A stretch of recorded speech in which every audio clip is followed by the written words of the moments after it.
Hello, Assalamualaikum. I'm Efa Wulandari from PBI2, and I will answer the questions. 1. Please mention and explain briefly the components of the communication process. 1. Sender, the person who approaches our service with the intention of getting an answer to his or her question or passing a feedback.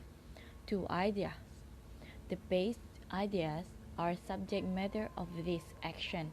This can represent attitudes, opinions, views, feelings, suggestion, complaints, or question. 3. Encoding represent the conversion of subject matter in certain symbols. Here, things get complicated because most people use their own definition for certain emotion or idea. The way they put this in the sentence over a few over their type of personality. 4. Communication channel. Online, the communication channel is the chat window. There are certain techniques that we'll discuss in the future article. We use to warm the discussion or transmit a certain feeling about it, so that the sender will not remain with the idea that the communication was cold and the specialist is not involved in solving his or her problem. 5. Receiver. The receiver is a member of our team, whose main activity is to solve client's problem and represent your brand. In the mind of the sender, he will not talk with a human who drinks, sleeps, raises children like all of us, but to a brand. This is why in our case the receiver is a fictional entity and will have to behave accordingly. 6. Decoding. The receiver has to extract the meaning from the symbols sent by the sender and understand completely what they need. 7. Feedback. Okay. Feedback is the process in which the receiver and the sender are ensuring that they understood each other correctly and they are proceeding to find solution.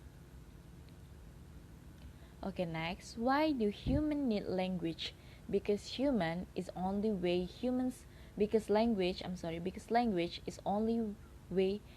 can communicate with each other, whether using national or international language.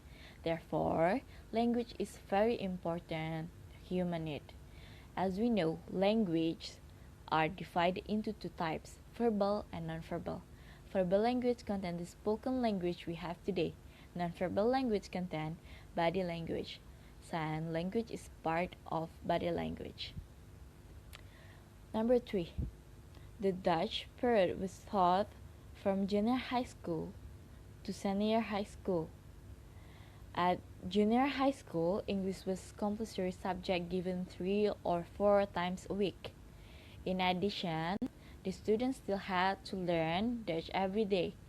Textbooks and supplementary reading were plentiful, so they could improve their English fast by reading a number of books.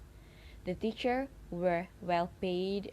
At the end of the 3rd year, they had to written an oral examination. As a result, MULO graduates could speak, read, write good English. The Japanese period during the Japanese occupation of Indonesia for 3.5 years, Dutch and English were totally banned, and all the books in those languages had to be burned. The education system was radically changed. Instead of Dutch, Japanese was taught intensively as it was designed to become the second language of Indonesia. The Indonesian language was nominated to become the national language. Linguistically, the Japanese occupation was blessing and disgrace for Indonesia. A lot of books were translated into Indonesian, and from then on, Indonesian has developed phenomenally. Ironically, the rapid development of Indonesia later poses insurmountable obstacle for the success in the table Indonesia, When Bahasa Indonesia can meet all the primary and secondary needs of Indonesia, it would be very difficult for a foreign language to share a place in society as another medium of communication. The independence period, with the Japanese gone and Dutch books burned, there was a considerable paucity of English textbooks and dictionaries. English was taught beginning from the junior high school, using course book. One of them was called Step by Step, used in Dutch area, and the method of teaching was grammar translation method. Most of the dictionaries were English Dutch dictionaries, so it was a big problem for the junior high school students as they didn't know Dutch. The method of teaching for a senior high school is as well as junior high school. Most English lessons were virtually grammar classes. Reading was not very much emphasized, and the teacher virtually paid no attention to speaking and writing as they themselves were not proficient in those skills. So, in my opinion, the best part of teaching English is Dutch. Number 4, in my opinion, English as a foreign language in Indonesia. But nowadays, English become important because English is an international language in which English is used in almost every country in the world, which made the official language and a foreign or second language in the country. English is very much in demand. Who want to learn English for various purposes, because with English we can know the world or communicate with anyone. So that speaking English is very important at this time. While the status of Indonesia is the national language used as everyday language in Indonesia.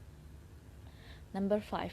The function of English in Indonesia is supported by its very wide use in various fields such as politics, diplomacy, international trade and industry, science and technology, education, media, information, technology, and popular, so that the use of English can make it easier for all areas in terms of communication or just to know something. Okay, I think that's all from me. My name is Efa Wulandari. Assalamualaikum warahmatullahi wabarakatuh.